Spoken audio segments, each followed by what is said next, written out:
Coming up on Southwest Florida in Focus, will changes to the homestead exemption save you money on your tax bill? Find out what the passing of Amendment 5 means for homeowners.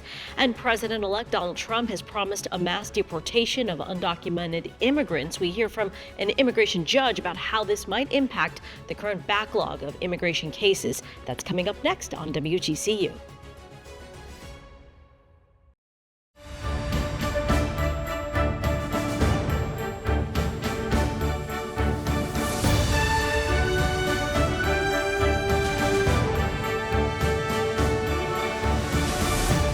You're watching Southwest Florida in Focus. Coming up, an estimated 11 million people are undocumented in the United States.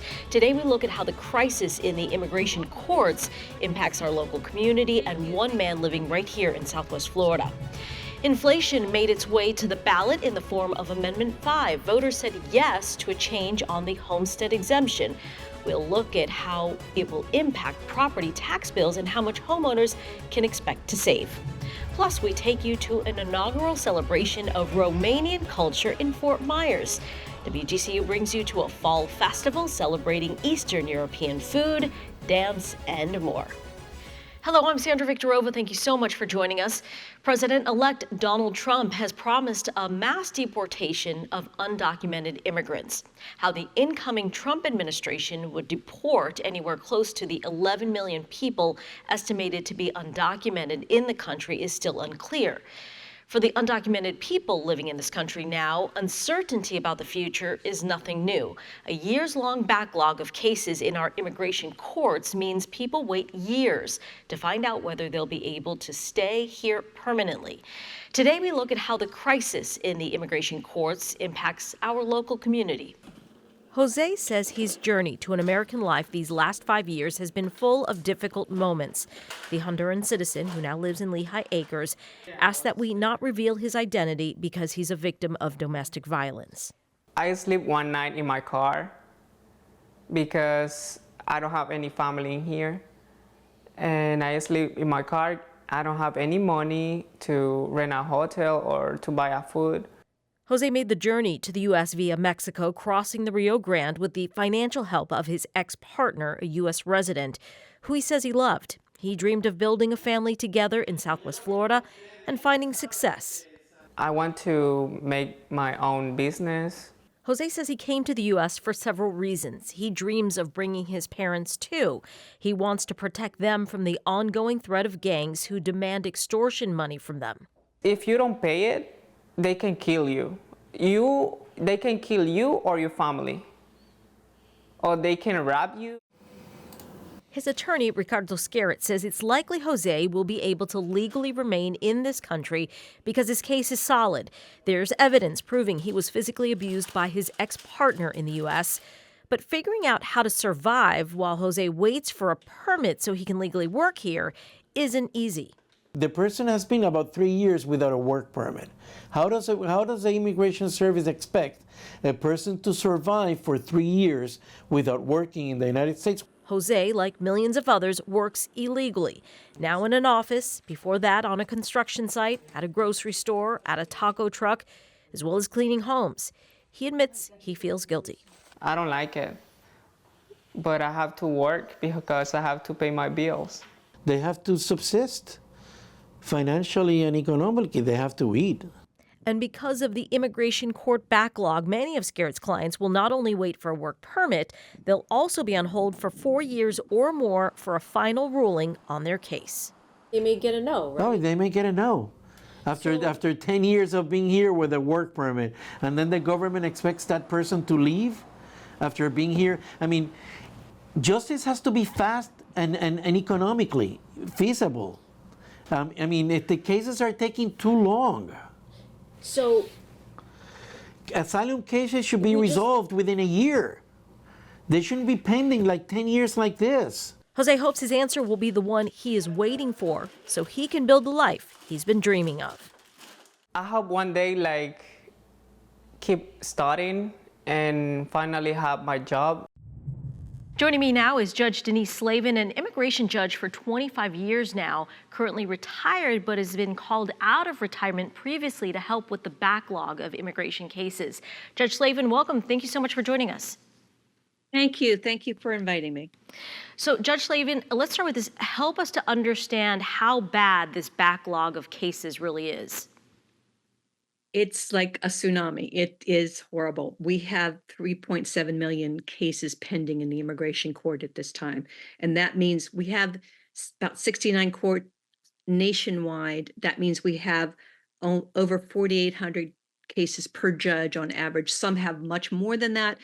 Some have fewer, but it's just a crushing caseload. I know you were a judge in Miami. How does that compare to, let's say, I don't know, 20 years ago? 20 years ago, judges were complaining if they had 900 cases on their docket. And at that time, our supervisor was saying, I know the ideal is 500 to 600. So this is just totally out of proportion to that. It's incredible. So for folks who say, you know, I don't employ anyone who's undocumented, I don't have a relative who's undocumented, why should we care about this issue? You should care about this issue because the backlog and some of the other current political issues cause inefficiencies and delays in the court. And the more delays there are in the court, the longer people stay here, and the longer they become part of our society and part of our network. And I can tell you, when I was hearing cases of people who had been here 5 years or 6 years, I don't know how many times people came into court, countless times, or came into court or wrote letters to me and said, you can't deport this guy. You don't understand. He's my neighbor. He's my son's soccer coach or my daughter's soccer coach, or he's the youth leader at our church. We have barbecues with him. He's my landscaper. He has an American flag pinned on his truck. They become enmeshed in our society, even though we don't realize it, and we need them desperately. We need them for our economy also. So we spoke earlier, and you told me that one of the big problems, the causes, is that this process has become politicized. Explain that to us. What does that mean? Well, the immigration court is unlike regular courts. The courts are set up under our Constitution, and under our Constitution, we have Article 1, which is the legislature, Article 2, which is the executive, and Article 3, which is the court system. Even though we're an immigration court, we are not in that Article 3. We are not independent courts. We are now under the executive, and we're in the Department of Justice. We're in a law enforcement agency. So you have a court and a law enforcement agency. And that means that as the priorities of each administration change, they can change the priorities for the court. So basically, it's like having the prosecutor in a criminal case say, Judge, we don't want you hearing these cases today. We want you to hear these other cases because they're more important. So it's just not, it's totally different structure than the other, than regular courts are. And that causes problems with delay and inefficiencies in the court system. I know you told me that they sent you for a time to the border, to the U.S.-Mexico border. Can you explain? You said that, you know, I guess there were some cases that were prioritized, but in the end, you weren't able to do as many cases as perhaps you had hoped to do or resolve. Well, yeah, cases. and that was, and I have to just clarify. I mean, that was a while back, but it is a good example. The priority of that administration was they were going to send, put benches in the trenches, send judges to the border to hear cases right away. And that was the political commitment they made. Well, the problem was the cases of people who cross over the border aren't ready to be heard right away. There's the concept of due process is we give people time to get an attorney, time to make their applications, to get witnesses and documents and evidence they need. So what had happened was I was in a docket that had cases ready to be heard right away. And cases that I were bringing back. So I had to cancel for 2 weeks about 100 cases. I went to the border and I only had about 8 cases on the docket for 2 weeks because they just weren't ready. Right. Judge, how do we fix this? The main way we can fix this is creating an Article 1 court for the immigration court system. And the Article 1 court basically takes us out of the executive and makes us a separate court under the legislature. And in that way, we can set priorities according to when cases are ready and how to move them the quickest judicially in accordance with due process, as opposed to constantly shifting our dockets. Every time a new administration comes in, it's not just Republican or Democrat. Every time a new administration comes in, the priorities change and we have to shift our dockets around and we lose time, and cases that are ready go stale and cases that aren't ready are pushed up to the front. What changes do you expect with the Trump administration? I expect some of those changes. I mean, that they'll probably be shifting priorities, and we'll be told to cancel cases and reset some. The case law will change, and that's one of the strange things about being in the administration that we are, because the immediate case law can be set by the Board of Immigration Appeals, which is again under that administration, and even the Attorney General. And what happened last time, when case law changes back and forth like this, what causes more appeals and more remands, and we have to do more do-overs of cases. So that again is inefficient and causes delays. And if I can end on this, you told me you believe in more legal pathways for folks to get here legally. Why?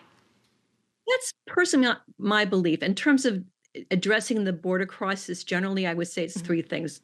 Fix the immigration court, but there's these push and pull factors. There's factors that pull people to come into the United States, and one is employment. But we need people here.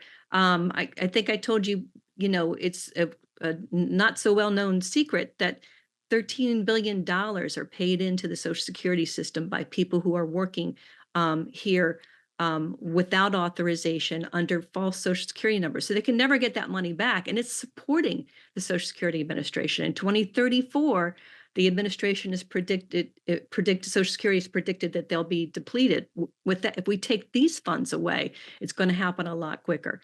So if we had a legal program where people can contribute, and Social Security depends on growing that. Also, our economy, sales taxes, the taxes that people pay, all of these things help. And the jobs that we need people to work in the hotel, the construction industry, and agriculture. So if we create legal pathways to do that, then we can help our economy thrive and take away some of the factors pushing people to come here illegally. Judge Slavin, we are grateful for your time. Thank you so very much. Thank you very much.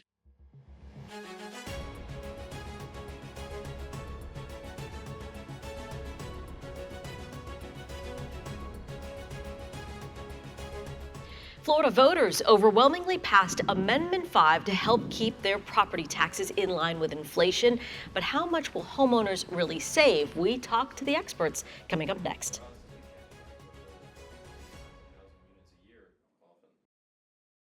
Florida voters overwhelmingly passed Amendment 5, which adjusts the homestead exemption for inflation. WGCU's Jennifer Crawford explains how this change to the state constitution will only mean small savings right now, but could add up over time. With the passage of Amendment 5, WGCU reached out to Lee County property appraiser Matt Caldwell to help us understand how the updated homestead exemption will work for a typical homeowner. So every year, the homestead exemption savings will be recalculated based upon where we were last year, what inflation has done to it. For example, if your homestead property is valued at $300,000, you pay taxes on that value minus the current homestead exemption of $50,000, equaling $250,000. With the passage of Amendment 5, that $50,000 exemption would be adjusted for inflation. In this case, with an inflation rate of about 4%, the exemption goes up to $52,000. That means you would pay taxes on a home value of $248,000. Caldwell estimates the $2,000 increase in the exemption would decrease your tax bill about $50 the first year. That savings will build up over time, and as this continues to adjust, it's going to make a bigger and bigger difference to our property owners. In 2026, you'd probably be paying taxes on depending on how the inflation works, but it'll probably be a $54,000 savings. 10 years from now could easily be $70,000 in savings, and over time that's going to keep pace with the change in the value of the dollar and the value of our properties. While almost 70% of voters approved the adjustment for inflation to reduce taxes, former Cape Coral City Mayor Joe Mazurkowitz did not. Philosophically, I think we all should pay our fair share for governance. And this artificially reduces the fair share of those who have been here a while. The Florida Policy Institute, a nonprofit who opposed the measure, said some state economists believe the amendment would cost local governments roughly $400 million in the first 5 years. But Mazurkowitz, a government expert in feasibility studies for communities that want to incorporate, believes the impact will be negligible. This particular change, Amendment 5, will probably either slightly decrease the level of service in some programs. It won't make the program go away, or local governments will just find efficiencies within those programs that keep providing them at the same level. In the meantime, Caldwell believes this adjustment for inflation should have happened almost 100 years ago. The original homestead, which was adopted in 1934, was a $5,000 exemption back when most houses were worth $4,500. So it was an enormous tax benefit. If we had had the inflation adjuster back in 1934, the homestead exemption would be worth probably $250,000. A significant exemption leading to more tax savings most Floridians hope to benefit from in their lifetime. Reporting for WGCU, I'm Jennifer Crawford. And to find out if you qualify for a homestead exemption, go to your county property appraiser's website. You must file to receive that exemption.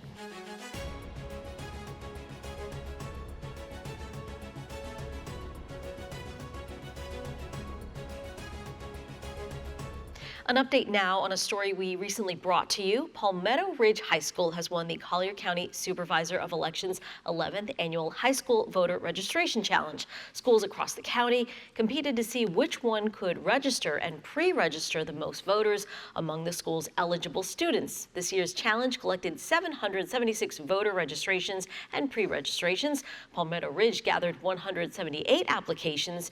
An award was presented to the school staff and students, recognizing them for their achievements.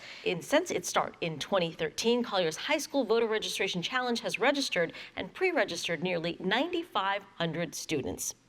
We also have an update now on the Brotherhood Ride that we showed you a couple weeks ago. 50 cyclists completed 632 miles on the road after they started in East Naples. The riders raised money for families of Florida first responders who died in the line of duty in 2023. The cyclists are current and retired law enforcement officers, firefighters, and paramedics. They ended their journey in Live Oak in the Panhandle. Ride organizer Jeff Moore says they raised about $50,000. That money will be divided between the families and one agency that lost a K-9 officer in the line of duty. Moore says there was one crash along the way. 3 cyclists collided and went down, but nobody was hurt beyond some scrapes. Moore adds it was a tough ride with strong head and crosswinds much of the way. The cyclists met the families of some of the fallen heroes at stops along the route.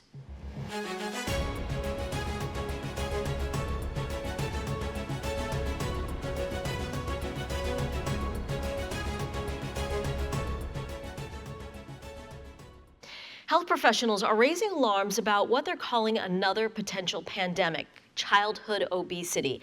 The National Institutes of Health reports that childhood obesity rates have tripled over the past 30 years, and that trend is visible here in our community.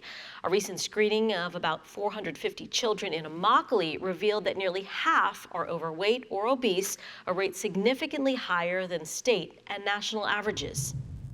Joining me now is Dr. Salvatore Anzalone, the Medical Director of Pediatrics at the Healthcare Network. Doctor, welcome. Thank you for having me. So we all know that childhood obesity is a national problem, but you found that there are some very concerning numbers in our own community here. Yeah, I mean, when you think about obesity as an epidemic, we had a pandemic we just got through. So now the new one is called childhood obesity. When he looked at the numbers, statistically across the board nationally, it's somewhere between 20 to 30% of children overweight. So we did a deep dive after the pandemic into our children. We started noticing some of the growth charts showing increasing weights. So we pulled about 44,000 charts, and we looked at the total number of Healthcare Network. Now, Healthcare Network is uniquely positioned because we take care of almost 60% of the kids in Collier County. So we had a really great opportunity to look at the data. We found that 43% of the children were overweight or obese. Now, we're saying to ourselves, what is going on here? What's happening? And where can we intervene and what can we do? So the issues were there. We saw the problem right in front of us. that just blew up after the pandemic and said, we don't get a handle on this, we're going to have a very, very sick population as adults. So when we take our kids to the doctor, we often hear from the doctor after they check height and weight, right? Maybe your child needs to lose a little, gain a little. But you believe that there needs to be a lot more support for these children who are really struggling with their weight, more than what traditional doctors' offices are currently providing now. Right, because my patients, we have a Hispanic population in Immokalee, and if you explain, cut out your carbohydrate, they're looking at you like, they'll say, yeah, but they don't know what's called like carbohydrate. They don't know what that is. So we have to have education as part of this component. We have to teach them how to use food as medicine, how to use food to create excellent health, and how do we go from here to here. So we have to teach them, we have to show them, and it's a process. It's not something that'll happen overnight. So we know that nutrition counseling was going to be very important. So when we pulled that 43% I was telling you about earlier, and we started looking and focusing on our population in Immokalee, they were at 48%. So you're saying 48% of children in Immokalee that you served were showing up as overweight or obese. Above the 85th percentile. You are on a mission to try to convince, I'll say, the insurance world that there should be nutritionists in all pediatricians' offices, right? Right. So as we saw this, we saw that, okay, what are we going to do about it? First thing we did is we had nutritionists involved for the education piece. So we put nutritionists in, we started referring them to our colleagues that have nutritionists out there. Core Health Partners was one of the organizations that took advantage of this. University of Florida came in with their endocrinologist. Golisano had their endocrinologist work with me. So we started referring our patients out to our endocrinologist. We started looking at some of the data that we were seeing. We saw that, number one, when a patient had a visit with a nutritionist, they had at least a 10 or 15% response in their BMI. So I'm not saying they reduced their BMI by 10 or 15%. If you had 100 children, 15 of them already showed signs that their BMIs were dropping. If they had a second appointment, it was 25%. If they had a third appointment, it was 45%. If they had 4 more appointments, it's up to 65%. So we know that 2/3 of our patients will respond just to education alone. Now, was there other things involved? Yeah, we need to do exercise. The nutritionists were involved in directing some of the exercises. You can't have an overweight child go run a mile. It may be just doing a 15, 20-minute walk, gradually increasing the exercise as they felt comfortable. University of Florida, when they were coming down, they were doing fit tests, they were evaluating fit tests, and they saw fit tests improve on children before and after the program. When we looked at our data, we saw that, goodness gracious, why isn't Johnny or Sue in the program? Well, they didn't show up. We saw that 25% of our patients weren't showing up. So what we've done now is we've seen that this is such an important part of this. We have integrated this into our practices, and some insurance companies are starting to give us grants to do this, which kudos to some of the insurers to help us with this, but it's not all of them. They're starting to recognize that this is an important feat, and I could kind of guess why they're not involved. There's costs involved in having nutrition counseling. They'll cover it for a disease. Like if you have type 2 diabetes, you'll get a nutritionist. But if you are overweight, you won't. They're going to wait for you to have the disease before they'll start paying for the nutrition counseling. Meanwhile, we already know that it has a positive effect.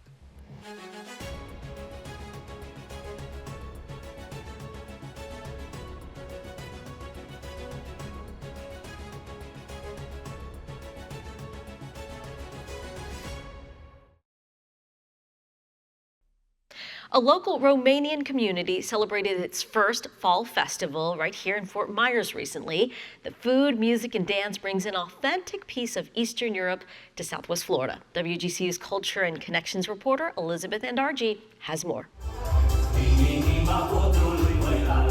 A small Christian Orthodox community hosted its annual fall festival. Generations gathered together to celebrate their faith, culture, and tradition. The festival created a sense of belonging for this Romanian American community while building a cultural bridge to other Southwest Floridians. Food preparations alone took over 3 days. Here's church member Vicky Dumitru. We have sarmale, cabbage rolls. We have mititei, which are skinless sausages, Romanian style. Since St. Anthony's the Great Romanian Orthodox Church organized this event, we wanted to know if this was more of a religious or cultural affair. In our religion, it's not very strict. We drink some alcohol, homemade, which is on the table over there. When we celebrate, we like to have good time. As it turns out, when Romanians throw their first festival in Fort Myers, they don't just bring a taste of home, they bring the whole kitchen and dance floor. Oh, it feels great. I'm glad lots of people showed up. It's for the first time, and I hope we're gonna keep going. For WGCU News, I'm Elizabeth Andarji. Next year, the community plans a bigger celebration with more vendors at a larger location. Well, coming up next week on Southwest Florida in Focus is talk about the death of Florida agriculture exaggerated. We'll show you how farming and ranching are changing to survive. Be sure to join us for that story and much more on WGCU. In the meantime, have a great week, everyone.